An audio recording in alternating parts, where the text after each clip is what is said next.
You're welcome to the Pulse of Africa community. I hope you're doing great today.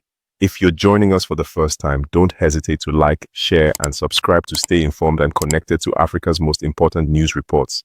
Your engagements will help this video to reach more people. Thank you very much. Welcome to Pulse of Africa, your trusted source for breaking, bold, and deeply reported stories. Today, bringing you a developing story that has captured online attention and raised tense questions at the highest levels of government. Siam, they don't land U.S. Air Force live in Nigeria. U.S. Air Force live in Nigeria. U.S. Air Force live in Nigeria. Yes. They are killing people. Innocent children are dying. Innocent pregnant women. They will go to church and kill everybody. U.S. Air Force is here for you guys. U.S. Air Force is here. See am. For that in Thomas. Where be this place? Where be this place? Which aeroplane are they see? For Doubting Thomas. U.S. Air Force in Nigeria. Trump mean this thing. So people were doubting. He's here now. All this rubbish will stop. All this innocent killing will stop. A video circulating on social media platforms appears to show a Boeing C-17 Globemaster III, a large U.S. military transport aircraft allegedly landing on Nigerian soil.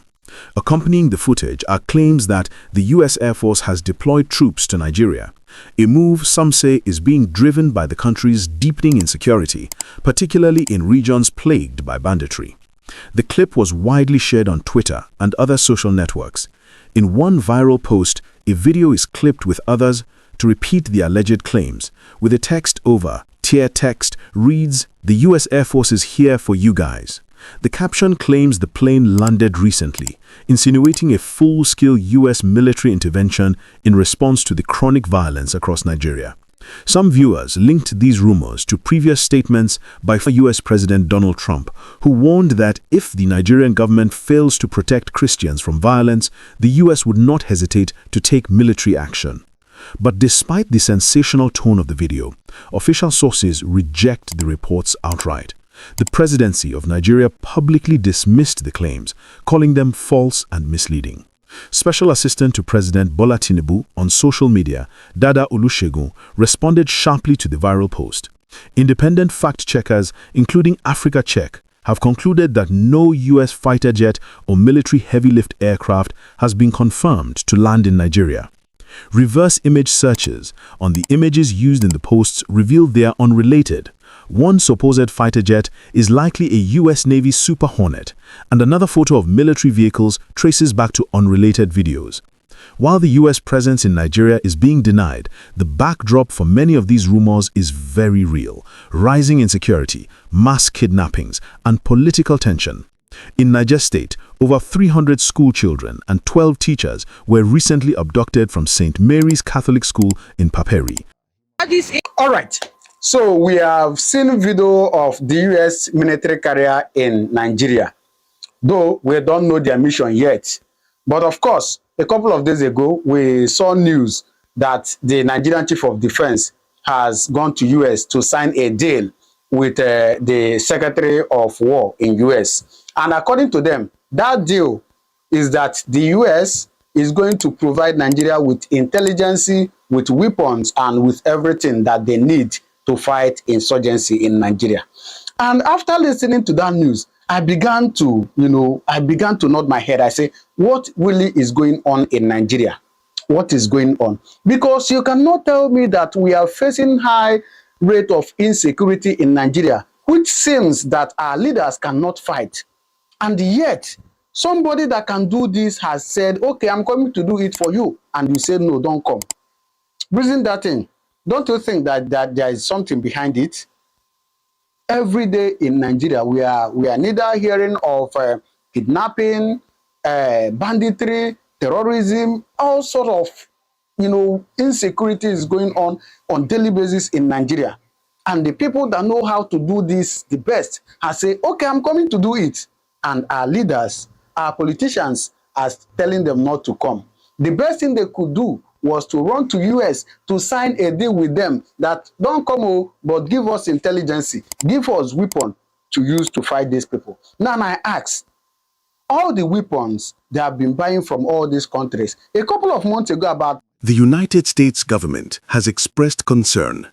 In response to the kidnappings, officials announced the formation of a joint working group with Nigeria, aiming to intensify intelligence sharing and boost counter-terror operations. At the same time, Donald Trump, during his recent statements, has reiterated his willingness to consider military options, including airstrikes or even boots on the ground, claiming Nigeria is failing to stop widespread violence against Christians. But Nigeria's government pushes back hard. According to a spokesperson for President Tinubu, the allegations amount to a coercive tactic rather than a true reflection of a policy of persecution. Amid the diplomatic tension, the Nigerian Air Force, NAF, has pledged reforms. Under its new Chief of Air Staff, Air Marshal Sunday Aneke, the NAF says it will emphasize professionalism, accountability, and civilian protection in its counter-terror operations. Meanwhile, the Nigerian military continues its own campaigns against bandits. In March 2025, the NAF reported success in a major operation. Airstrikes destroyed fortified bandit hideouts in Katsina State, killing over 20 militants. The viral video didn't just rattle social media, it triggered a diplomatic flicker, raising tough questions about sovereignty and external intervention. Nigeria's federal government has strongly rejected any idea that it has requested or permitted U.S. military landings. As reported in Premium Times, government officials argue that the U.S. is misjudging Nigeria's security situation. At the heart of the dispute is a sovereignty concern. Nigeria insists that while it welcomes assistance, any military deployment must respect its constitutional independence. Analysts also point out that Nigeria's security challenges are not solely religious.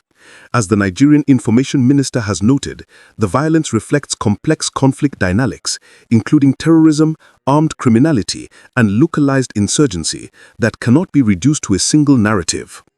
Frankly, this story underscores just how precarious the current situation in Nigeria has become. On one hand, you have genuine suffering, more kidnappings, more violence, and a population desperately seeking protection. It's deeply concerning that people are so fearful they'll believe any sign of intervention, even when it's false. But it's perhaps just as worrying that such rumors can undermine diplomatic efforts and serious security cooperation. If anything, this episode shows how critical transparency, strong institutions, and credible communication are. The Nigerian government must do more to reassure its citizens, while international partners, including the US, have to engage in ways that respect Nigeria's sovereignty and don't fuel further instability. If you found this report helpful, please like, comment, and subscribe to Pulse of Africa. Hit the bell for notifications so you never miss a breaking story. I'll keep bringing you the news that matters, with clarity, balance, and respect.